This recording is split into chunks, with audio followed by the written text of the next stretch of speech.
That's Nick. And that's Joseph. And today we're here to talk about, we need to talk about Cosby. We need to talk about Cosby. 4-episode miniseries directed by Kamau Bell, which is set to premiere at the Sundance Film Festival, and then it will unspool on Showtime across 4 weeks, beginning January 30th to February 20th, 2022. Oh, please hold because I need... I did have like 3 notes for this film. And I need to get them. I'll cut out this part of me standing up, but I'll keep the audio. Let me pull this up. Okay, do go ahead. This is Kamau Bell's first, project as a director. I think he did a documentary short before this. As a black comic, from his perspective, I was intrigued to. When I asked if you wanted to see this, you were, of course, very excited. I mean, it's in the long line of docuseries that are, kind of enlightening and kind of pushing the conversation forward. Look at what happened after Surviving R. Kelly. There was the Russell Simmons doc. And, to me, nothing will really top the finesse of OJ Made in America. And this starts off in a mode like OJ Made in America. So with the first episode, I was actually kind of excited, but because there are 4 episodes in the docuseries, and episode 1 did have me thinking that we might have a Made in America on our hands, like a really slick approach, because we start with the beginning of Bill Cosby's career. Well, we should start if people don't know who Bill Cosby is. So Bill Cosby was convicted of sexual misconduct. Basically, he was drugging women to then take advantage of them sexually. Non-consensually. So he was convicted. He was sentenced to prison, but then was released from prison on a technicality. In 2021. Right. Mm-hmm. So the documentary sort of starts with that. Like, he was convicted, America's dad, we all love him. What are we going to do? We're so conflicted. And then we sort of get like breaking news because it's like in July of 2021 that he was released. And like now this documentary is being turned upside down. But the bulk of episode 1 is talking about the beginning of Bill Cosby's career, and they sort of label him as raceless. And that's where the parallel between him and OJ is. Yeah. Sort of like not being defined by his blackness. Yes, kind of making white people comfortable, because they set up in the beginning, because 1964, he does his first bit of stand-up on television, and comparing him to Dick Gregory, who I am more familiar with. Dick Gregory as an old man who showed up in, comedic, who died recently. If you probably know his face as an old man more than as a young one, but how he kind of was the comic that made white people comfortable, and they were always doing that, just kind of. Bill Cosby was. Yes, but I thought you said Dick Gregory. Sorry. Just culturally, kind of comparing Sidney Poitier to Harry Belafonte, etc. There was always kind of that. Who is making the white people more comfortable? And it was Bill Cosby initially, but that is what allowed his star to rise. And then it goes into the 70s when he became a little more militant, when there was kind of cultural support for that. Mm-hmm. Then we're still in episode 1. We're introduced to sort of an initial timeline of his victims. So many women earlier on in his professional career making these accusations. Then episode 2, we get... Okay, so one of my problems with this docuseries is it feels very repetitive. It is. And we don't get the kind of psychological finesse that we need to. It feels repetitive. And with episode 2, not unlike episode 1, we spend a lot. It almost feels like 40% of this docuseries is like a retrospective on Bill Cosby's career and all of his accomplishments and accolades, which I appreciate is supposed to establish like his stature and how he may have been able to get away with being. Well, yeah, his contributions culturally, like somebody makes a comment, you can't talk about, the progression of Black Americans in this country without bringing up Bill Cosby Right. and his contributions. But to get back to the episodes, episode 2 is almost all about his career. Then episode 3, we get into the Cosby Show. And I just, my only note, it's not a good sign because 4 episodes, I only have like 4 notes, like 1 per episode. But episode 3, I wrote down like, I wonder what these victims think, right? Because many of these women felt silenced, right? They felt like they couldn't speak out. And the reality is many of them did try, but it just never went anywhere. So for them, it's so important to be able to speak and be heard. So, I'm assuming for many of them, it was a very difficult decision for those who hadn't already spoken. Because the other thing is, a lot of the footage we see in this docuseries is from other outlets and other programming. So many of the women who we're hearing have already talked about all of this. But, I'm sure they did it with the idea that they're being given this platform. But then I wonder, like, when they watch it, how do they feel about so much of the docuseries being spent kind of making Bill Cosby seem like a pretty awesome person? This feels like Kamau's own kind of reconciliation with his personal feelings and admiration for Bill Cosby or Black America at large, and how this was such a blow and seemed like such a setback. And it feels like there's this, it's grappling with that more than anything. And it seems like it's almost like a therapeutic session as a docuseries rather than anything psychological. And we do get forensic psychiatrists in here, and we get some sex therapists in here, but not at the level of something like Surviving R. Kelly, where it's not delving into how more than Bill Cosby being the problem, it's the culture at large. It does mention that, but we really feel like we're skirting around how patriarchy fosters misogyny and how this country hates women. I agree. Just to finish up, episode 4, again, more of the same, just more of, he's America's dad. He is in a position of power. We were victimized. Then the final episode, we see him being released from prison, and then his attorney giving something about him being like vindicated, but he was not exonerated of his crime. He just got out of a technicality. And then we also spent time, the famous speech Bill Cosby gave, which now I should have written it down, but I believe was at Spelman, the pound cake speech. Yeah. And sort of the decline, even because that was like in 2014, or where he was already sort of like, people had already made accusations, but nothing really went anywhere. It's also in episode 4 the end of episode 3, beginning of episode 4, we're introduced to the Hannibal Buress. Well, that's what kicked it off. Is sort of identified as what sort of kicked off this reignition of the claims against Bill Cosby. So I think what's missing is like something like Surviving R. Kelly, where he had not been convicted of anything. So really it's sort of like an expose, and it's really compiling information and building a case against this predator. But in this one, it's like, we know Bill Cosby did these things because he said it. That's how his ass got put in prison, because in a deposition, he admitted to acquiring quaaludes to then use on women for sex, and then acknowledged that he didn't know that they were, that he acknowledges that they weren't consenting to it. And the reason he got out of prison is because at the time he gave the deposition, the detective, the DA who acquired that promised him that he wouldn't use it against him, and then the new DA did. So it's like, we already know that Bill Cosby is guilty of what he's been accused of.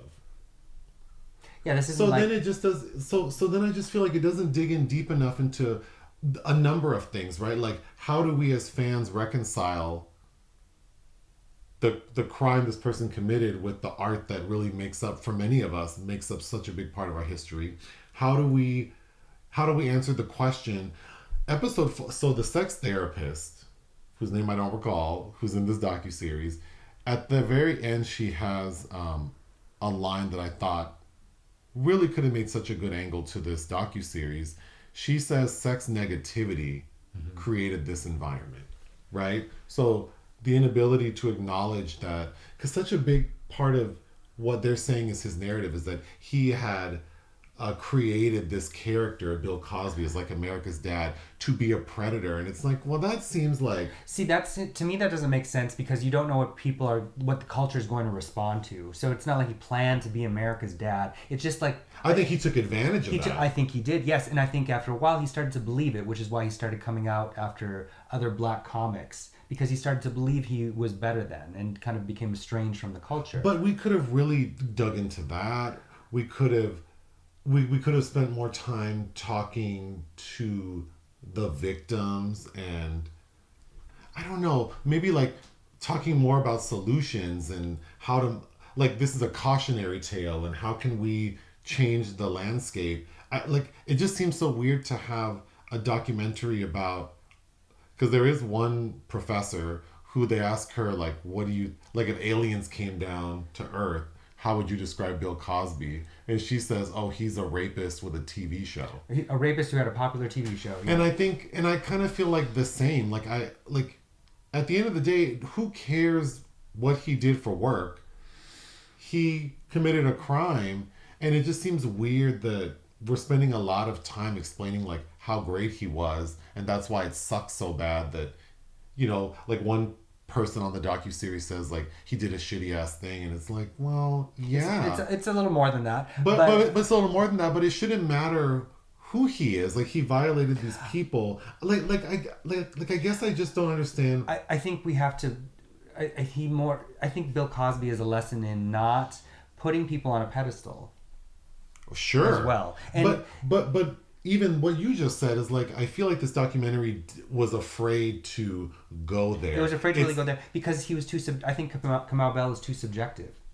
Right. I think he has an adoration, as many black people in the United States have, for Bill Cosby. I know I do, and for the Cosby Show, for A Different World. It was hard to think like, oh, because after Michael Jackson and people saying like all the awful things about him, and then me being such a Janet Jackson fan and thinking like, am I not allowed to listen to her either? And then R. Kelly, like, we can't listen to R. Kelly, and it's like, don't tell me I can't watch reruns of The Cosby Show or A Different World. Like, so it just doesn't dig in deep into so many facets of this story. And the one thing it spends the most time on is talking about his career.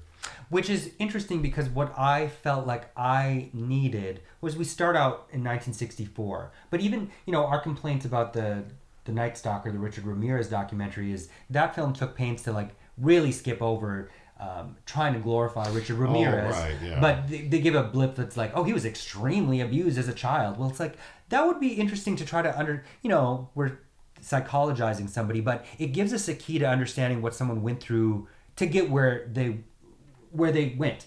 And Bill Cosby, you know, not every man that comes to power, that comes to money, is like, I'm going to date rape women. So, it'd be interesting to know if there's any information out there that could have been divulged. Also, they do this correlation that's purely hypothetical about, they do this timeline thing, mm-hmm. as he's getting, more accolades, the accusations are going up, like, as in he was very actively date raping women in this period. But I think there are many other reasons that could have been explored, such as he's getting to be an older man, and he's seen as America's dad. And the women aren't, they are starstruck, but he's not sexy anymore. It's not the Bill Cosby from I Spy. He's, middle-aged and kind of paunchy. And there's so many things I feel like this docuseries could have dug into, but as it is, I thought it was very repetitive. I didn't learn anything new that I didn't already know. And this could have been like an episode of Dateline podcast, not even the video. Like, because it just, it's not until the final episode that we really sort of see him for who he was, I think. We spend the first three, it's kind of conflicting. Like, why am I spending so much time, like, what an amazing career he's had. I don't get it. But again, it's the reverence is to, you can't take away his accomplishments either. It's like, cancel culture wants to, you can't completely wipe the slate clean. It's not, I don't want to do that, but I think I would love to know what some of the accusers think about this docuseries, because I just think the focus should be on something other than him. I think the accomplishment of this across these 4 episodes that do feel repetitive, and the vindication that it does have is for these women, because Bill Cosby being released, thought many people just assumed he was exonerated, and he wasn't. So this gives like a compendium of voices, of accounts, of testimonials of women that all had different experiences, that all had different kinds of lives, that all have a different approach to explaining what happened to them. And to me, that was the most fascinating, because there are different, like, while they have similar experiences, how they internalize them and how they are sharing them, I think is important to see that all in one place, because it doesn't sound the same for everybody. And as women that aren't, women don't come forward because of how they're treated, and the re-traumatization of having to tell that narrative. I think it's important to show that it looks different for everybody in how it comes out. Yeah. So I think, to that I commend this filmmaker. This was just a tough, it's not like enjoyable to watch things like this, and I just think the conversation that could have been had within the docuseries didn't happen. So I finished it feeling like, what was the purpose of this? Because it's not a question of whether or not he did it. We know he's a creep. We know he's a sex offender. So what now? How do we protect people? How do we prevent this? Like, something. I just felt like I didn't get anything from it, but. Well, and how interesting that it took some off-the-cuff comment from a male comic that got the ball rolling on this again, especially since the first official accusations were a decade earlier in 2004 that were silenced. What would you give this docuseries? I don't know. Like, I don't even. I feel it feels difficult rating these things. Like there's some kind of quality. Sure, we don't have to. I mean, I think technically I didn't like the organization of it. I felt like there were, and I did think it was repetitive. I do think it feels bloated. Like it does. It's 4 hours for what they did. And we had the ability to watch this back to back. I can't imagine watching this spaced out over 4 weeks. Over 4 weeks, it really doesn't lend itself to that. I agree. But to me, Cosby still, the best phrase somebody has to describe him in this documentary is the same professor that's like, he's a rapist, that Bill Cosby is a catalyst for understanding the human experiment. It's also that therapist that says, like, everyone, she has, actually, that lady, I'm assuming she identifies as a woman, she had a lot of good things to say, because she also talks about, like, what did she say about, like, sex offenders and how America's Dad, we should expect it? Like America has a rape problem, so it would make sense that America's Dad has a rape problem. Yeah. She had a lot of good things to say, but and also the talking about being sex positive. There is a world that possible where women could get paid to consensually be drugged to be used for sex if they wanted to. To me, that sounds like you got to go to the Netherlands for that. But there is a world where that's possible if we were realistic about people's like sexual idiosyncrasies and things that. I feel like we're talking about a lot of things that are not this docuseries, and I think that's why my issue with it is like there could have been so many more sort of like hard hitting conversations that could have taken place about a person who's already guilty. Well, because it's OJ Made in America. Well, no, OJ did that shit, but so that's never in doubt. But what that creates is this. I follow him on Twitter, so sir, I'm not gonna say I think you did it, but you don't think he did it. I do think OJ was responsible, yes. Okay, but he had help for sure. I think he had help too. Anyway. That 8-part series, which we also sat and watched in over one day in the theater. They gave us lunch, though. They did give us lunch, but that was an amazing experience. Mm-hmm. Cosby is worth that, and I think this could be structured in that way. Sure, I'm very tired right now. Do you have anything else to say? So we're not rating this? I mean, I guess I would give it 2.5 out of 5. It's not enjoyable to watch, and it is informative, I guess, if you don't know much at all about Bill Cosby, but it feels like it's told through too personal a lens from the filmmaker. But again, like I said, I think that there are there's some importance to these women allowing themselves to be filmed in this way. I think 3 out of 5. Okay. Anything else? No. Bye.